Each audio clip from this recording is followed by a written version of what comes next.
कुंभ का जो पर्व है, यह पर्व जब देव दानवों ने अमृत मंथन किया था और अमृत कलश जब निकला तो राक्षसों ने चाहा कि इस अमृत को हम लोग पी लें।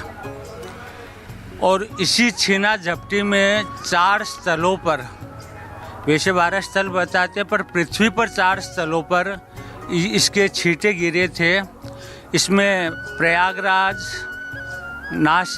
नासिक और उज्जैन और हरिद्वार है।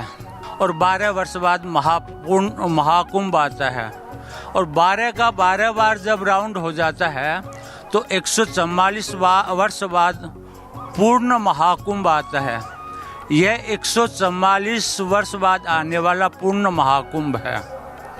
तो इस समय में तिथि मुहूर्त में जो व्यक्ति इन स्थानों पर नहाता है उसे उस अमृत की प्राप्ति होती है। इसलिए इस कुंभ का महत्व धार्मिक और आध्यात्मिक दृष्टि से बहुत महत्वपूर्ण माना जाता है। हर माघ महीने में कल्पवास कर के लोग यहाँ पर ईश्वर की प्राप्ति के लिए, यह गंगा की धरती है जो ज्ञान की धरती है। भारद्वाज ऋषि बसे ही प्रयागा, जो तुलसीदास रामायण में बताया है।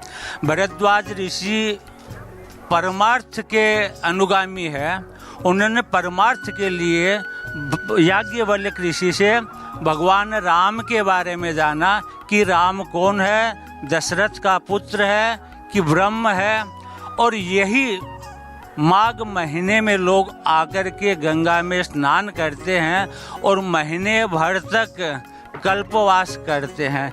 कल्पवास करने का मतलब है कि गंगा में रह कर के अपने दैहिक पापों के साथ साथ अपने मानसिक विकारों को भी खत्म करने की इच्छा रखते हैं।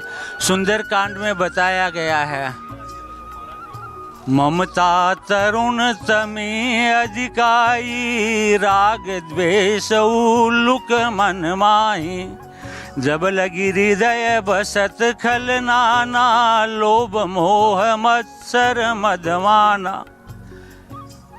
6 प्रकार के दोष बताए, काम, क्रोध, लोभ, मोह, मद।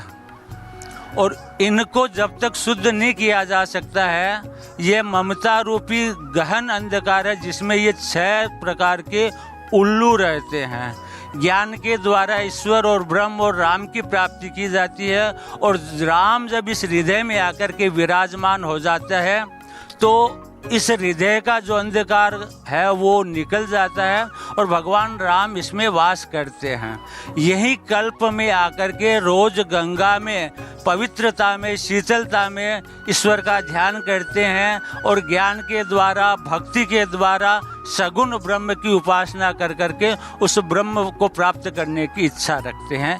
यही कल्पवास का महत्व है।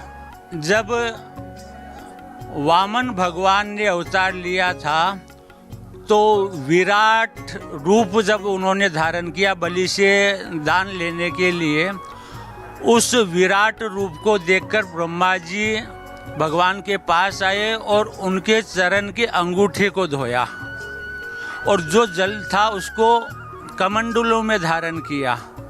वो ही जल आकाश गंगा बना और उसी जल के लिए भागीरथ ऋषि ने बार बार तपस्या की। भगवान शिव की कृपा से वह गंगा शिव की जटाओं में होकर के हिमालय से गंगा सागर तक बहा। तो गंगा का जो जल है वह अति पवित्र है। यदि आप नहाने के लिए जाते हैं तो उसमें साबुन, शैम्पू नहीं लगाना चाहिए, उसमें थूकना नहीं चाहिए। उसको भगवान विष्णु के चरण धोवन समझ करके उसको पवित्र मान करके ये सब सावधानियां बरतनी चाहिए। तुलसीदास जी ने भी बताया, दरस परस मज्जन रूपाना।